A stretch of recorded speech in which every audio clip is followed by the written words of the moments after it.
નમસ્તે વિદ્યાર્થી મિત્રો, આપણે પાઠ નંબર 9નો અભ્યાસ કરીએ છીએ રંગબેરંગી મસાલીઓ, જેની અંદર હવે આપણે આગળ અભ્યાસ કરવાનો છે.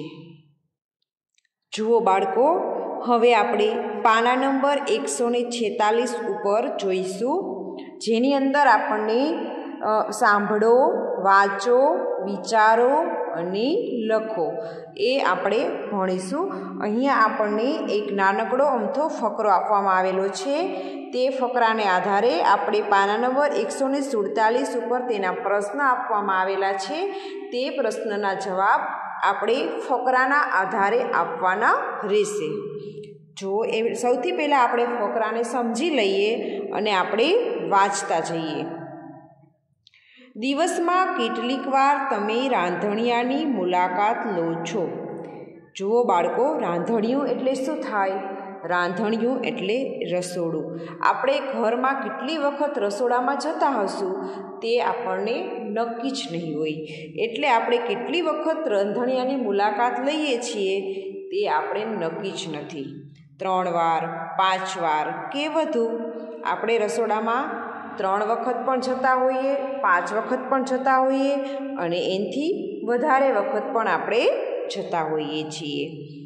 તે દરમિયાન તમે શું શું જોયું?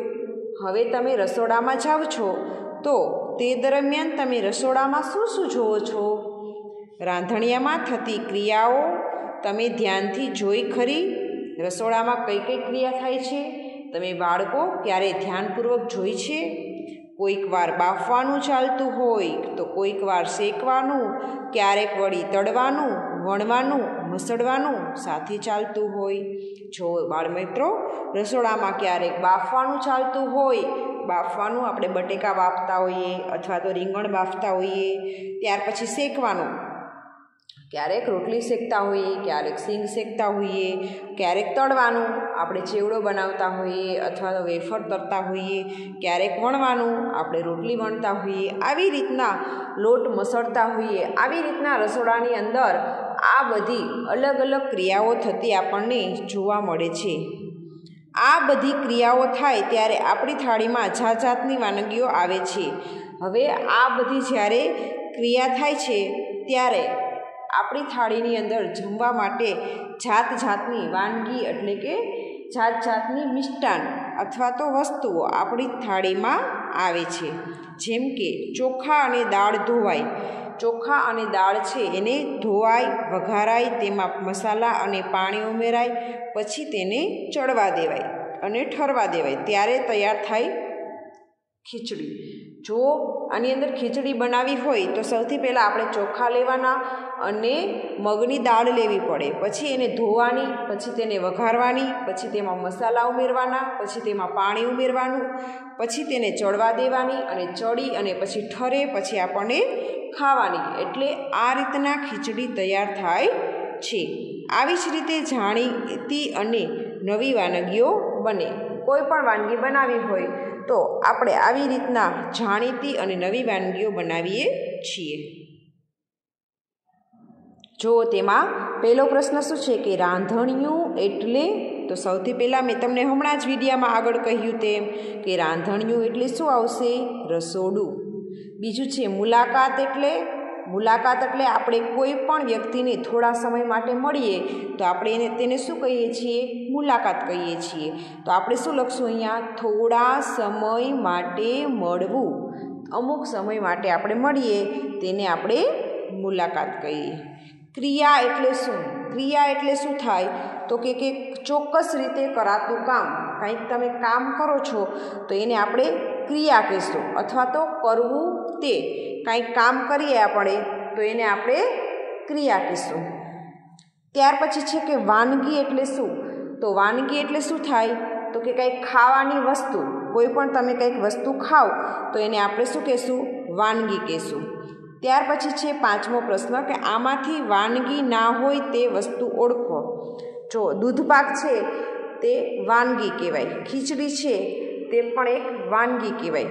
પણ બટાકા છે તેને આપણે વાનગી નહીં કહીએ, પણ બટાકા શું છે? એક શાકભાજી છે અથવા તો વસ્તુ છે, એટલે આપણે તેને વાનગી કહીશું નહીં. ત્યાર પછી છે પાણીપુરી. તો પાણીપુરી છે તે પણ એક વાનગી કહેવાય. અને પાણી, તો પાણી છે તે એક વસ્તુ કહેવાય, પ્રવાહી કહેવાય. તો આપણે તેને ક્રિયા તરીકે ઓળખશું નહીં. એટલે આપણે તે એક વસ્તુ કહેવાય. તો આપણે જે વસ્તુ ના હોય એના ઉપર રાઈટ કરવાનું છે. તો પાણી છે એ એક વસ્તુ નથી. એટલે આપણે બટાકા અને પાણી આ બે વસ્તુ ઉપર રાઈટ કરીશું. બરાબર. આ બધી વાનગી છે, દૂધપાક, ખીચડી અને પાણીપુરી. બાકી આ બટાકા અને પાણી આ બે વસ્તુ છે. એટલે આ બે વાનગી નથી પરંતુ વસ્તુ છે. એટલે આપણે એના ઉપર રાઈટ કરીશું. હવે છે આમાંથી ક્રિયા કઈ. જુઓ, આપણે ક્રિયા કઈ એ આપણે દર્શાવવાનું છે. તો સૌથી પહેલાં ઊંઘવું એ ક્રિયા થશે, પથારી એ વસ્તુ થશે. એટલે આપણે એના ઉપર રાઈટ નહીં કરીએ. દાળ છે તે પણ એક વસ્તુ થશે, તો એના ઉપર આપણે રાઈટ નહીં કરીએ. પાણી છે એ પણ એક વસ્તુ થશે, તો આપણે તેના ઉપર રાઈટ નહીં કરીએ. છીક છે એના ઉપર આપણે રાઈટ કરવાનું રહેશે નહીં. બરાબર. છીક છે એના ઉપર રાઈટ નહીં કરવાનું. પરંતુ જો છીક ખાવી એમ કીધું હોત તો એ ક્રિયા થઈ, પણ છીક ખાલી આપી છે એટલે આપણે તેના ઉપર રાઈટ નહીં કરીએ, કેમ કે એ એક વસ્તુ થઈ ગઈ. બગાસું ખાવું, જો અહીંયા બગાસું ખાવું લખ્યું છે, ખાલી બગાસું લખ્યું હોત ને તો આપણે એના ઉપર રાઈટ ન કરત, પણ બગાસું ખાવું છે એટલે એ ક્રિયા બની ગઈ, એટલે આપણે તેના ઉપર રાઈટ કરીશું. તાળી પાડવી, જો ખાલી તાળી હોત ને તો પણ આપણે આમાં રાઈટ કરત નહીં, પણ તાળી પાડવી એ એક ક્રિયા બની ગઈ એટલે આપણે તેના ઉપર રાઈટ કરીશું. મસાલા, તો એના ઉપર એ વસ્તુ થઈ, તો એના ઉપર રાઈટ આવશે નહીં. ખોખો રમવું, જો અહીંયા ખાલી ખોખો હોત ને તો આપણે રાઈટ ન કરત, પણ ખોખો રમવું છે ને એટલે રમવું એ ક્રિયા થઈ, એટલે આપણે તેના ઉપર રાઈટ કરીશું. જો બાળ મિત્રો, અહીંયા કબડ્ડી છે, તો કબડ્ડી છે તે ક્રિયા નથી. બરાબર. ખાલી કબડ્ડી રમવી એમ હોત ને તો આપણે રાઈટ કરત, પણ ખાલી કબડ્ડી છે તો આપણે તેના ઉપર રાઈટ કરવાનું આવતું નથી. રડવું, તો જો રડવું છે ને એક ક્રિયા થાય. હસવું, રડવું, વાંચવું તે બધી આપણી એક ક્રિયા થાય, તો આપણે તેના ઉપર રાઈટ કરીશું. ચોખા, ચોખા છે એક વસ્તુ છે, તો આપણે તેના ઉપર રાઈટ નહીં કરીએ. મનમાં વાંચવું, ખાલી મનમાં હોત ને તો આપણે રાઈટ ન કરત, પણ મનમાં વાંચવું એટલે આપણે ક્રિયા થઈ કહેવાય, તો આપણે તેના ઉપર રાઈટ કરીશું. ત્યાર પછી શું છે, જો સાતમો, રસોડામાં કઈ કઈ ક્રિયાઓ થાય છે. હવે જે ક્રિયા આપણે રસોડામાં થતી હોય ને તેના ઉપર આપણે રાઈટ કરવાનું રહેશે. જો માપવું, તો માપવાની ક્રિયા છે તે રસોડામાં થતી નથી. મેજર ટેપ લઈને તમે રસોડામાં માપવા જાઓ છો, નથી જતા, તો આપણે તેના ઉપર રાઈટ નહીં કરીએ. કાપવું, તો શાક સુધારીએ છીએ ત્યારે આપણે શાકને કાપીએ છીએ, ચપ્પુ વડે, છરી વડે કાપીએ છીએ, તો એમાં રાઈટ કરીશું. બાફવું, તો એ પણ આપણે કુકરમાં વસ્તુ બાફવા મૂકીએ છીએ, તો એમાં આપણે રાઈટ કરીશું. વાંચવું, રસોડામાં આપણે વાંચતા નથી. લખવું, રસોડામાં આપણે લખતા નથી. ફોટા પાડવા, રસોડામાં આપણે ફોટા પાડતા નથી. સૂઈ જવું, રસોડામાં આપણે સૂતા નથી. એટલે આ ચારે ચાર ક્રિયાઓ ઉપર આપણે રાઈટ નહીં કરીએ. હવે શેકવો, તો આપણે શેકવાની ક્રિયા છે તે આપણે રસોડામાં કરીએ છીએ, તો તેના ઉપર આપણે શું કરીશું, રાઈટ કરીશું. નાહવું, તો આ ક્રિયા પણ આપણે રસોડામાં કરતા નથી, તો તેના ઉપર આપણે રાઈટ નહીં કરીએ. ધોવું, આ ક્રિયા, મસળવું આ ક્રિયા, આ બંને ક્રિયા રસોડાની અંદર થાય છે, તો આપણે તેના ઉપર શું કરીશું, રાઈટ કરીશું. રમવું અને નૃત્ય કરવું, આ બંને ક્રિયા, ગાવું, આ ત્રણેય ક્રિયા છે એ રસોડામાં થતી નથી, તો આપણે એના ઉપર રાઈટ કરીશું નહીં. જમવું, આ ક્રિયા રસોડાની અંદર થાય છે, તો આપણે તેના ઉપર શું કરીશું, રાઈટ કરીશું. અને સૂકવવું, આ ક્રિયા પણ રસોડામાં થતી નથી, એટલે આપણે તેના ઉપર રાઈટ કરીશું નહીં. ત્યાર પછી જુઓ આઠમો છે પ્રશ્ન, ખીચડી કઈ રીતે નહીં થાય. જુઓ બાળ મિત્રો, નહીં થાય, પ્રશ્ન વાંચજો, થાય એમ નહીં, નહીં થાય. બરાબર. તો એમાં આપણે ચાર ઓપ્શન લખી નાખશું. ધોવાય, ચડવા દેવાય, તળાય, શેકાય અને ઠરવા દેવાય. તો આપણે આમાં બે રીતના નહીં થાય, તળાય અને શેકાય. બરાબર. આ બે રીતના આપણે ખીચડી કરશું નહીં. હવે ત્યાર પછી એક આના જેવો જ ફકરો અહીંયા આપવામાં આવેલો છે, આરાધ્યાના દાંત વિશેનો. એ ફકરો વાંચી અને આપણે પાછળ જે પ્રશ્ન આપવામાં આવેલા છે તેના આપણે જવાબ આપવાના રહેશે. બરાબર. હવે હું ફકરો તમને વાંચીને સંભળાવું છું. આરાધ્યાના 3 દાંત સડી ગયેલા, તેને ખૂબ દુખાવો થતો હતો. આરાધ્યાના કેટલા દાંત હતા? 3 દાંત હતા. એમાં 3 દાંત એને સડી ગયેલા. આરાધ્યાને દાંત હતા, એમાંથી 3 દાંત એને સડી ગયેલા અને આ 3 દાંતમાં એને ખૂબ દુખાવો થતો હતો. મમ્મી પપ્પા એને દાંતના ડૉક્ટર પાસે લઈ ગયા. હવે એને દાંતનો દુખાવો થતો હતો એટલે એના મમ્મી અને એના પપ્પા એને ડૉક્ટર પાસે લઈ જાય છે. ડૉક્ટરે આરાધ્યાને લાંબી ખુરશી પર બેસાડી. એના દાંત જોવા હતા ડૉક્ટરને આરાધ્યાના, એટલે એને આરાધ્યાને એક લાંબી ખુરશી ઉપર બેસાડે છે. તેમણે આરાધ્યાના નાનકડા મોઢામાં નાનકડો ગોળ અરીસો નાખ્યો અને દાંત તપાસ્યા. હવે તમે ક્યારેક દાંતના દવાખાને ગયા હોય તો દાંતને જોવા માટે એક અરીસો રાખે છે. જે દાંત ઉપર અરીસો રાખે એટલે દાંત છે એ એકદમ ક્લીન દેખાય, અંદર સડો હોય તો આપણને દેખાય. એટલા માટે આરાધ્યાના મોઢામાં પણ ડૉક્ટર નાનકડો ગોળ અરીસો નાખે છે અને એના દાંતની તપાસ કરે છે. પછી તેમણે આરાધ્યાના દાંત મશીનથી સાફ કરી આપ્યા. પછી એ આરાધ્યાના દાંત શેનાથી સાફ કરે છે? મશીનથી સાફ કરી દે છે. તેમણે આરાધ્યાને કહ્યું, હવે નહીં દુખે, પણ હવેથી મોં બરાબર સાફ રાખવાનું. ડૉક્ટર એમ કહે છે કે હવે તારા દાંત છે તે તને દુખશે નહીં, પણ તારે શું કરવાનું? તારું મોઢું છે તે તારે બરાબર સાફ કરીને રાખવાનું. તેમને કંઈ પણ ખાધા કે પીધા પછી મોંમાં પાણી ભરી કોગળા કરવાના. હવે તું કંઈ પણ ખા અથવા તો કંઈ પણ પી તો તારે શું કરવાનું? મોઢાના પાણી ભરી અને તારે કોગળા કરવાના રહેશે. સવારે ઉઠીને તરત બ્રશ કે દાંતણ કરવાનું. તું સવારે ઉઠ ત્યારે સૌથી પહેલાં તારે શું કરવાનું? બ્રશ કરવાનું અને ત્યાર પછી તારે દાંતણ પણ કરવાનું. અને રાત્રે સૂતા પહેલાં તો ખાસ, કેમ કે સૂતા પહેલાં દાંતણ કરવાનું અથવા તો બ્રશ કરવાનું એટલે જે રજકણ આપણા દાઢની અંદર ઘૂસેલા હોય તે આપણે બહાર નીકળી જાય.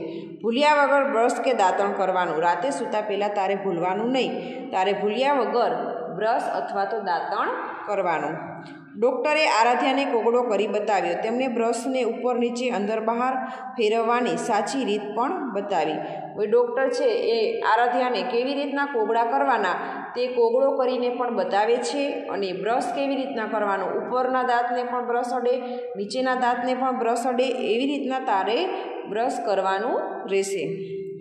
આરાધ્યાના દાંતમાં હવે સડો નથી, તેને હવે દુખાવો થતો નથી. પહેલાં આરાધ્યાના દાંતમાં સડો હતો, પરંતુ ડૉક્ટરની ટ્રીટમેન્ટ લીધા પછી હવે આરાધ્યાના દાંતમાં સડો રહ્યો નથી. તે સવાર સાંજ દાંત સાફ કરે છે. તે સવાર અને સાંજ બંને ટાઈમ દાંત પોતે સાફ કરે છે. જેટલી વાર કંઈક ખાય કે પીવે કોગળો કરી લે છે. તે કંઈ પણ ખાય અથવા તો પાણી પીવે, કંઈ પણ પીવે અથવા તો તે કોગળો કરી નાખે છે. તમારા દાંતમાં સડો છે, તમારા જોડીદાર પાસે દાંત તપાસડાવો. દાંત તપાસવાનું તમારા શિક્ષક પાસેથી શીખો. તમારા દાંતમાં સડો છે કે નહીં, તમારા બાજુમાં રહેલા વિદ્યાર્થીને કહો કે મારા દાંત તપાસી દે, મારા દાંતમાં સડો છે કે નહીં એ તમારે જોવાનું. હવે જુઓ, ટૂંકમાં જવાબ લખો, જેની અંદર છે કે આરાધ્યાના કેટલા દાંત સડ્યા હતા. તો આપણે પહેલાં જ કહેવામાં આવેલું છે કે આરાધ્યાના કેટલા દાંત સડ્યા હતા? 3 દાંત. બીજો પ્રશ્ન છે, આરાધ્યાને કેવો દુખાવો થતો હતો? તો કેવો દુખાવો થતો હતો? ખૂબ દુખાવો. અહીંયા આપણે ટૂંકમાં જવાબ આપવાના છે. ત્રીજો પ્રશ્ન, ડૉક્ટરે આરાધ્યાને ક્યાં બેસાડી? તો લાંબી ખુરશી પર. ચોથો પ્રશ્ન છે, ડૉક્ટરે શાના વડે તપાસ કરી? ગોળ અરીસા નાખીને. ડૉક્ટરે આરાધ્યાને ક્યારે ક્યારે કોગળો કરવા કહ્યું? તો કંઈ પણ ખાધા કે પીધા પછી. હવે બીજો પ્રશ્ન છે, આપેલા મુદ્દાને લગતા વાક્યો ફકરામાંથી શોધો અને તેના સમય પ્રમાણે લખો. જો અહીંયા આરાધ્યાને પહેલાં દુખાવો થતો હતો, અત્યારે નથી. અહીંયા આરાધ્યાને કઈ કઈ વસ્તુ થતી હતી? તો કે દાંતનો દુખાવો પહેલાં હતો, અત્યારે નથી. પછી છે બીજું, દાંતનો સડો પહેલાં હતો, અત્યારે નથી. કોગળા પહેલાં આરાધ્યા કરતી ન હતી, પણ અત્યારે કોગળા કરે છે. ત્યાર પછી છે દાંતણ અથવા તો બ્રશ. પહેલાં આરાધ્યા સૂતા પહેલાં કરતી ન હતી અને હવે તે સૂતા પહેલાં કરે છે.